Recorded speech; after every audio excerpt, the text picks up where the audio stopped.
Welcome to advance education. मैं सईद अबरार ज़ूर आप सबको वेलकम करता हूं अपनी इस चैनल पर। तो पिछले लेक्चर में जो हमारा प्रीवियस लेक्चर था उसमें हमने देखा था आरबीसीज की फॉर्मेशन कहाँ होती है। हमने देखा था आरबीसीज होते क्या है, फंक्शंस क्या होता है आरबीसीज के। तो आज हम बात करेंगे वाइट ब्लड सेल्स, डब्ल्यूबीसीज, वाइट ब्लड सेल्स।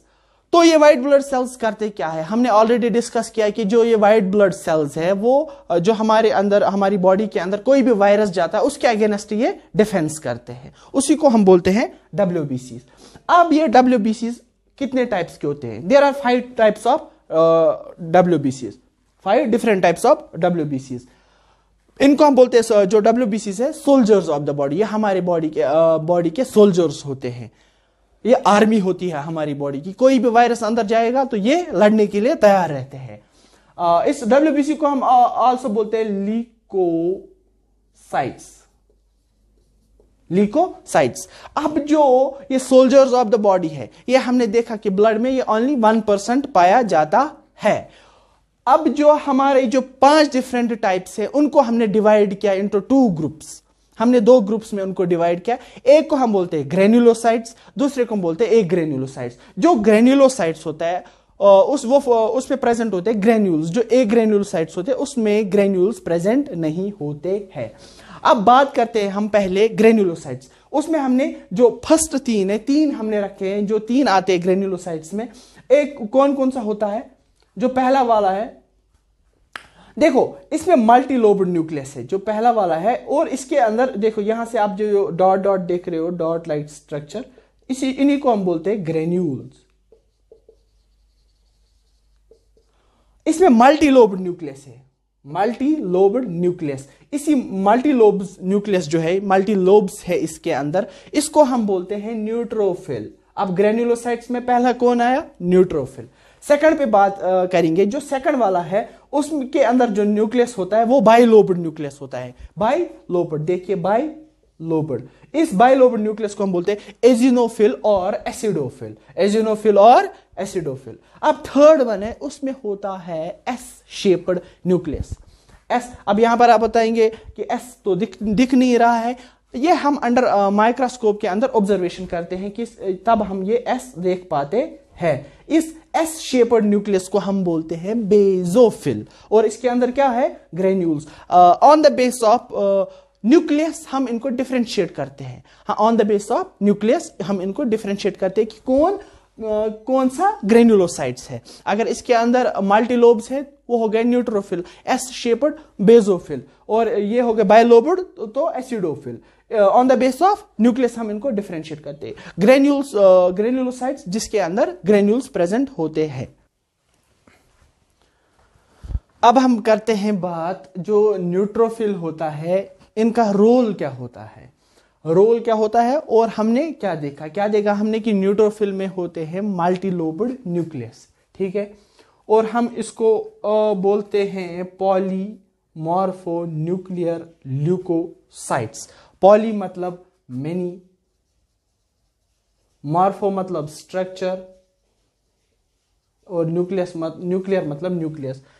इसके अंदर बहुत सारे न्यूक्लियस होते हैं, जो इसका स्ट्रक्चर होता है मेनी न्यूक्लियस का बना होता है, तो हम बोलते हैं पॉलीमॉर्फो न्यूक्लियर ल्यूकोसाइट। ल्यूकोसाइट को क्या बोलते हैं हम? क्या है ल्यूकोसाइट? क्या है ल्यूकोसाइट? डब्ल्यूबीसी है ल्यूकोसाइट। अब शॉर्ट में इसको बोल सकते हैं PMNL, पॉलीमॉर्फो न्यूक्लियर ल्यूकोसाइट। इसके अंदर कौन सा ग्रेन्यूल्स प्रेजेंट होते हैं? एसिडिक ग्रेन्यूल्स होते हैं इसके अंदर, और बेसिक ग्रेन्यूल्स होते हैं। एक तो होते हैं एसिडिक ग्रेन्यूल्स और होते हैं बेसिक ग्रेन्यूल्स। जो एसिडिक ग्रेन्यूल्स है वो हम देखते हैं जो रेड इन कलर, वो हम शो करते हैं रेड इन कलर, और जो बेसिक है वो ब्लू। जब हम इसको स्टेन करते हैं तो हमें, जब स्टेन करने के बाद जो बेसिक ग्रेन्यूल्स है वो ब्लू कलर के दिखते हैं।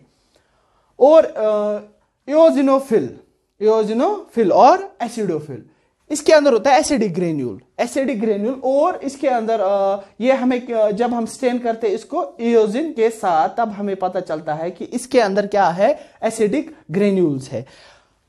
न्यूट्रोफिल में कौन से ग्रेन्यूल्स प्रेजेंट है? कौन से ग्रेन्यूल्स यहां पर प्रेजेंट है न्यूट्रोफिल में? एक तो है एसिडिक ग्रेन्यूल, और है बेसिक ग्रेन्यूल्स। और इओजिनोफिल में कौन से ग्रेन्यूल्स हैं? Acidic granules. स्टेन करने के जब हम इओजिन के साथ उसको स्टेन करते हैं तब हमें देखने को मिलता है कि इसके अंदर कौन सा ग्रेन्यूल प्रेजेंट है? Acidic granule. और बेजोफिल, बेजोफिल्स के अंदर कौन सा ग्रेन्यूल प्रेजेंट होता है? Granules are basic in nature, granules are basic in nature. जब हम इसको स्टेन करते हैं, ब्लू स्टेन करते हैं, किसके? मिथाइलन ब्लू, मिथाइलिन ब्लू के साथ जब हम इसको स्टेन करते हैं तो पता चलता है कि इसके अंदर बेसिक ग्रेन्यूल्स है। वो किस कलर के दिखेंगे? Basic blue. अगर एसिडिक होंगे तो रेड। अब रोल क्या है न्यूट्रोफिल का? अब रोल क्या है न्यूट्रोफिल का? न्यूट्रोफिल का रोल है फैगोसाइटोसिस करना, फैगोसाइटोसिस करना।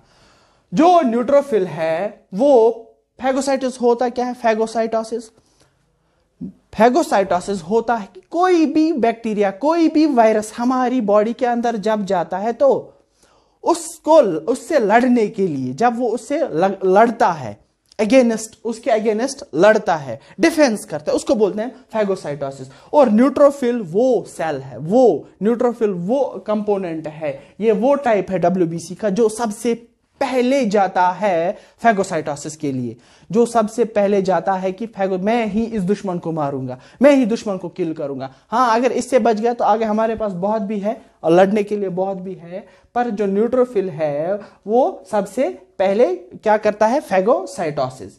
अब एसिडोफिल का रोल क्या है? जब एलर्जीज का नंबर इंक्रीज होता है तब ये लड़ने में काम आता है, ये लड़ने के लिए आगे आता है। कौन लड़ने के लिए आगे आता है? एसिडोफिल। जब एलर्जीज, तो ये अपना नंबर है वो इंक्रीज करता है। किसके लिए इंक्रीज करता है? फॉर एलर्जीज के लिए। Neutrophil multilobed nucleus. और इओजिनोफिल में हमने क्या देखा था? Bilobed nucleus. हमने बेजोफिल में क्या देखा? S shaped nucleus. और इनके अंदर ये याद रखना है कि किसके अंदर कौन सा ग्रेन्यूल प्रेजेंट है। न्यूट्रोफिल के अंदर एसिडिक और बेसिक है, और इओजिनोफिल के अंदर क्या है? एसिडिक है। बेजोफिल के अंदर बेसिक ग्रेन्यूल प्रेजेंट है और इसका एस शेप्ड न्यूक्लियस होता है। अब देखते हैं हम रोल ऑफ बेजोफिल्स।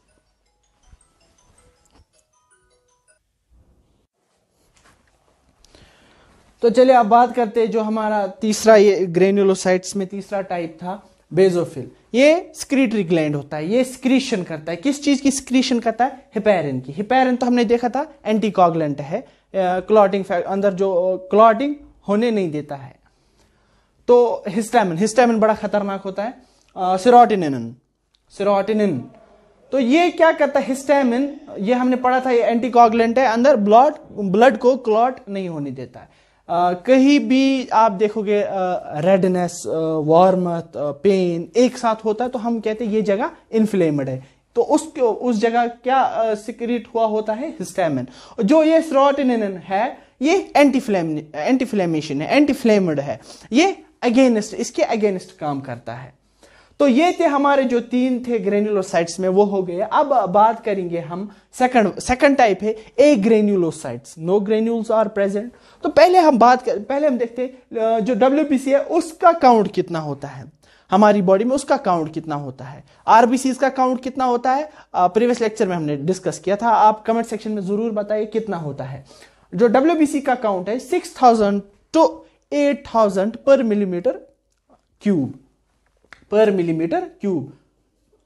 कई जगह पे लिखा है 4000 to 6000, वो भी नॉर्मल माना जाता है।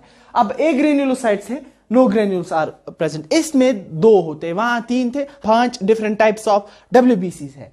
उसमें दो हमने कैटेगरीज में डिवाइड किया था, एक था ग्रेन्युलोसाइट्स, सेकंड वन था ए ग्रेन्युलोसाइट्स। ग्रेन्युलोसाइट्स को हमने डिस्कस किया। अब ए granulocytes, no granules are present. इसमें एक होता है मोनोसाइट्स, दूसरा होता है लिम्फोसाइट।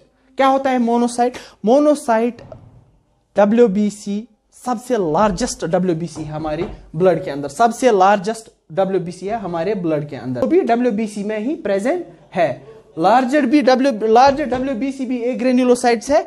जो स्मॉलेस्ट ग्रेन्युलोसाइट्स है वो भी कहां पर है? जो स्मॉलेस्ट डब्ल्यूबीसी है वो भी कहां पर है? ए ग्रेन्युलोसाइट्स में।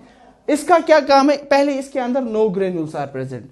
इसके अंदर जो किडनी शेप्ड न्यूक्लियस होता है, किडनी शेप्ड न्यूक्लियस, और इसके अंदर लार्ज न्यूक्लियस होता है। देखिए आप यहाँ न्यूक्लियस ने ज्यादा स्पेस ले ली है, यहाँ न्यूक्लियस इसके यहाँ पर साइटोप्लाज्म के लिए बहुत कम जगह है, इसको हम बोलते हैं स्कैंटी साइटोप्लाज्म। स्कैंटी साइटोप्लाज्म, यहाँ देखिए आप, यहाँ बहुत ज्यादा स्पेस है किसके लिए? साइटोप्लाज्म के लिए।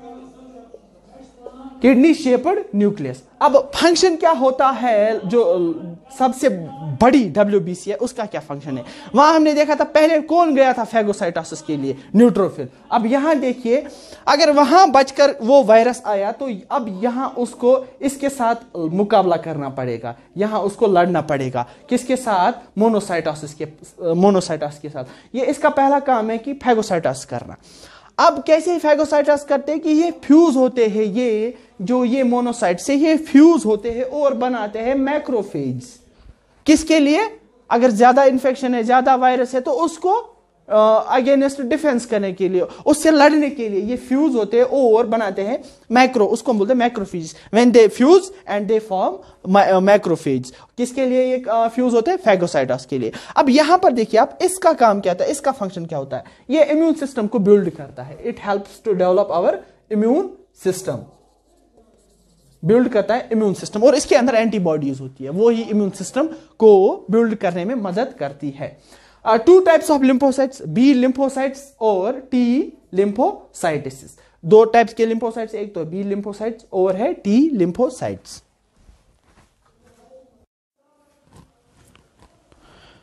तो चलिए, अब जब हम इनको डिक्रीजिंग ऑर्डर में लिखते हैं तो कैसे लिखते हैं? हम लिखते हैं इनको, आप अपने तरीके से भी लिख सकते हैं। तो नल मैब, neutrophil, lymphocytes, monocytes, acidophil, basophil. जो सबसे ज्यादा है वो है neutrophil 60 to 66%, lymphocytes 15%, monocyte 6 to 8%, acidophil 2 to 3% और ये बेसोफिल 0.1%। जब हम इनको सेपरेटली मेजर करते हैं, तो हम इनको बोलते हैं डिफरेंशियल ल्यूकोसाइट काउंट। कहीं हम डॉक्टर के पास जाते हैं तो वो हमें बताता है अब TLC DLC लेकर आओ। Differential leucocyte count, total leucocyte count. हमारा टोटल ल्यूकोसाइट काउंट कितना है? नॉर्मल कितना है? 6000 से लेकर 8000 तक। NCERT में मेंशन किया है, आदि बुक्स पर 4000 to 6000 है, वो भी नॉर्मल है। तो आई होप आप सबको आज का लेक्चर अच्छे से समझ में आया होगा।